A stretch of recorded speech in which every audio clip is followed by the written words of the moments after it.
부산외고 첫 중간고사가 끝났습니다. 그런데 이번 시험에서 제가 본 건 아이의 점수가 아니라 아이의 마음이었습니다.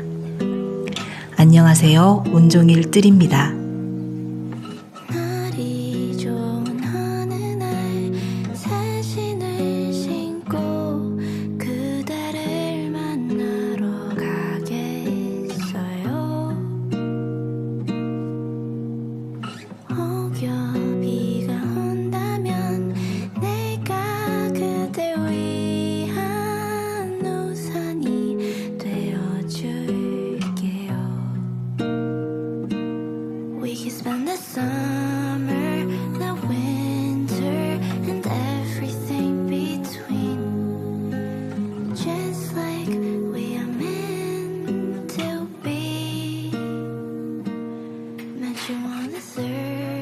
사실 이번 중간고사 이야기를 가볍게 지나가려고 했었습니다.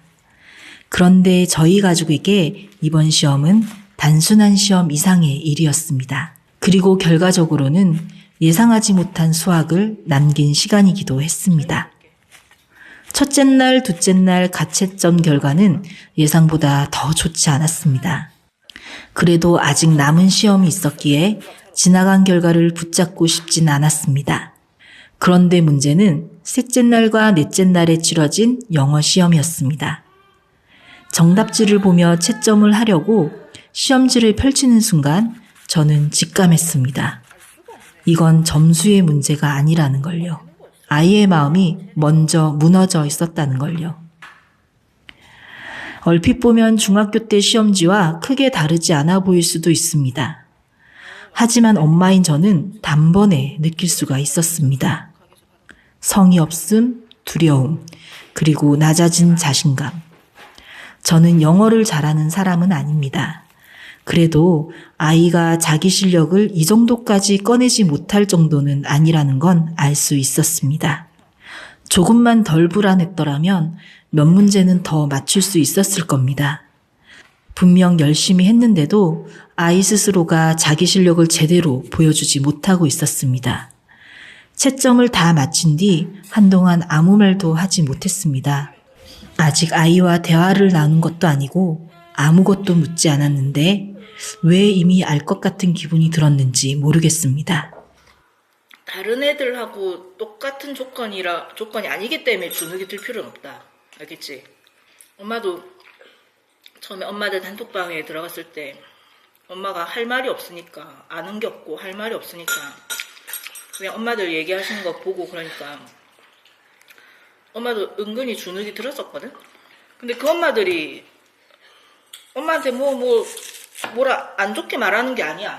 너도 친구들이 나한테 못되게 하는 게 아니잖아. 그냥 스스로 드는 주눅이잖아. 엄마도 마찬가지였어.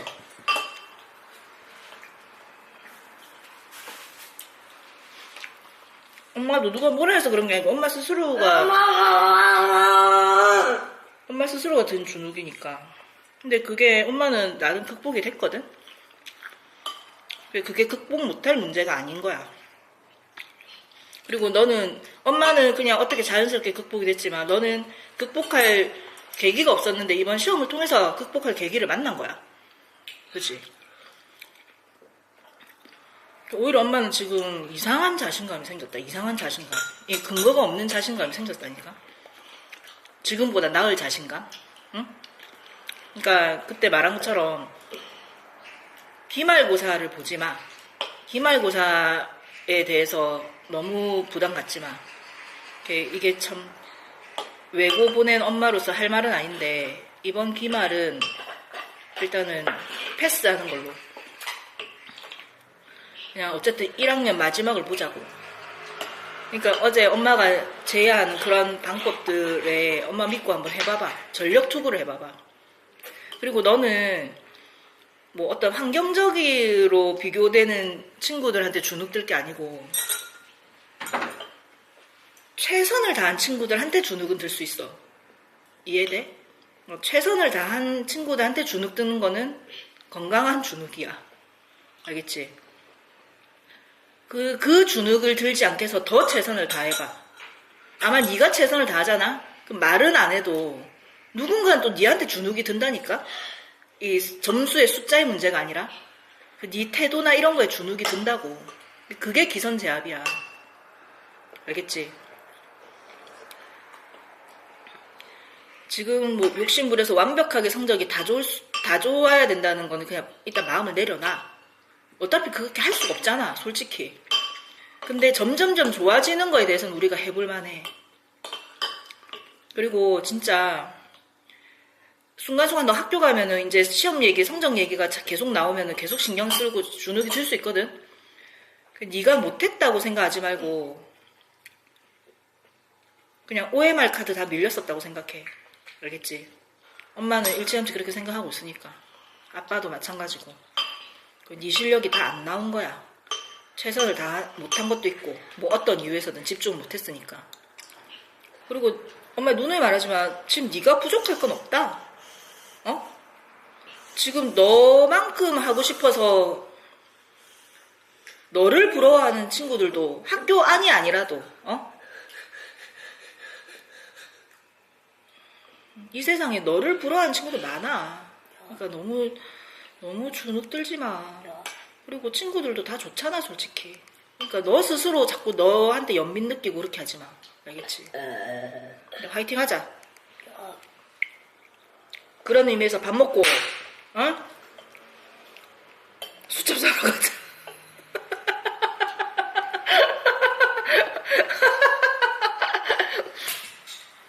A4지도 사야 된다. 벌써? 저 녀석이 다 써버렸다.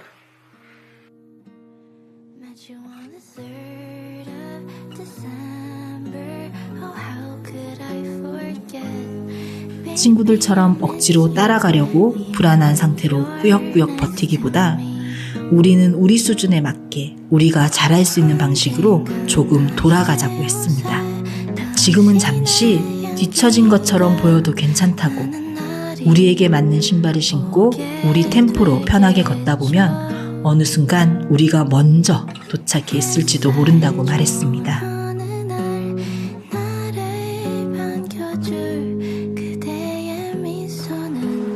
이 시간에 내 학교를 가는 아니 해도 안 떴는데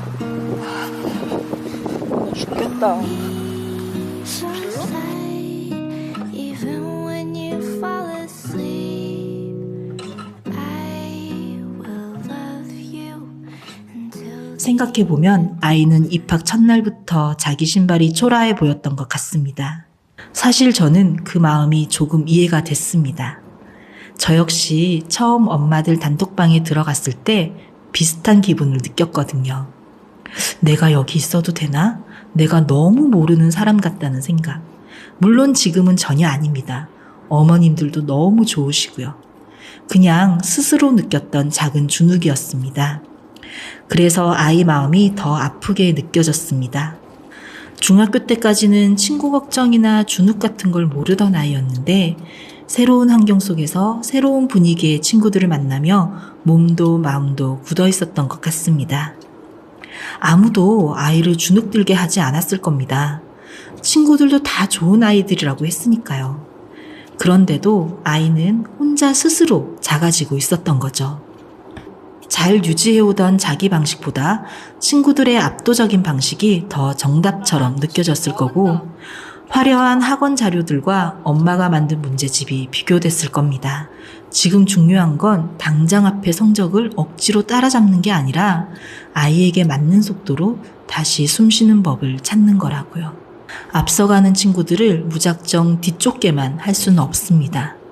아이에게 맞는 신발을 다시 점검하고 아이가 숨 쉬어지는 길로 돌아가게 해줄 생각입니다. 친구들과 중간에서 다시 만나든 아니면 먼저 가서 기다리든 혹은 여전히 뒤따라 가더라도 적어도 불편하게 그 길을 가지는 않겠죠. 2달 동안 캄캄한 동굴 속에서 괜찮은 척 버티고 있었을 아이를 생각하니 마음이 먹먹했습니다. 하지만 한편으로는 다행이라고 생각합니다. 첫 시험 덕분에 아이가 어두운 곳에 있었다는 걸 늦지 않게 알아차릴 수 있었으니까요.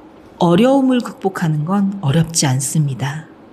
어두움을 벗어나는 것이 길이 쉽게 보이지 않으니 훨씬 더 힘들죠. 아이에게 마지막으로 이렇게 말했습니다.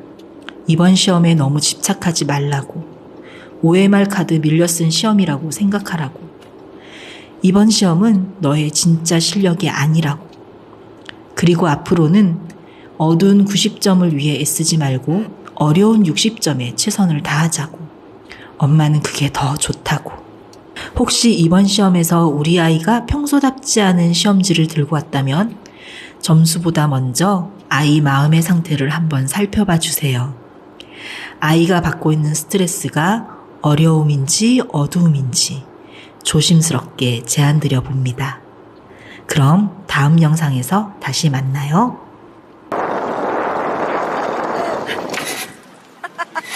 We could spend the summer, the winter, and everything between. Just like we are meant to be. Met you on the 3rd of December. Oh, how could I forget? Baby, I miss you, even when you're next to me.